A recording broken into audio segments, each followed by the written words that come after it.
কেউ কথা রাখেনি। 33 বছর কাটলো, কেউ কথা রাখেনি। ছেলেবেলায় এক বষ্টমী তার আগমনের গান হঠাৎ থামিয়ে বলেছিল, শুক্লা দ্বাদশীর দিন অন্তরাটুকু শুনিয়ে যাবে। তারপর কত চন্দ্রভুক অমাবস্যা চলে গেল, কিন্তু সেই বষ্টমী আর এলো না। 25 বছর প্রতীক্ষায় আছি।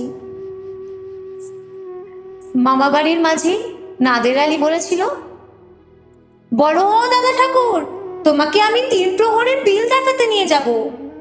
সেখানে পদ্ম ফুলের মাথায় সাপ আর ভ্রমর খেলা করে। নাদের আলী, আমি আর কত বড় হব? আমার মাথা এ ঘরের ছাদ ফুঁড়ে আকাশ স্পর্শ করলে তারপর তুমি আমায় 3 প্রহরের বিল দেখাবে?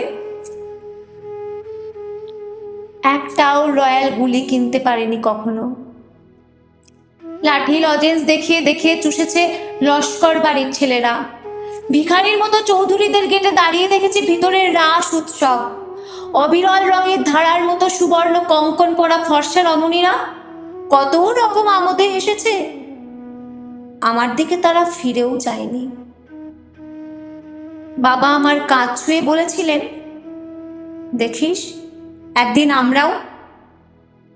বাবা এখন অন্ধ। আমাদের দেখা হয়নি কিছুই।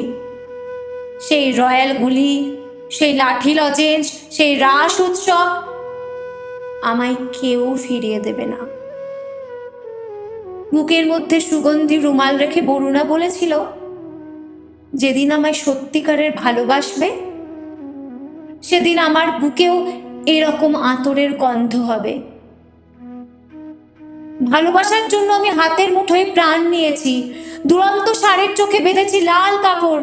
বিশ্ব সংসার তন্ন তন্ন করে খুঁজে এনেছি 108টা নীল পদ্ম। তবু কথা রাখেনি বরুণা। এখন তার বুকে শুধুই মাংসের গন্ধ। এখনো সে যে কোনো নারী। কেউ কথা রাখেনি। 33 বছর কাটলো, কেউ কথা রাখে না।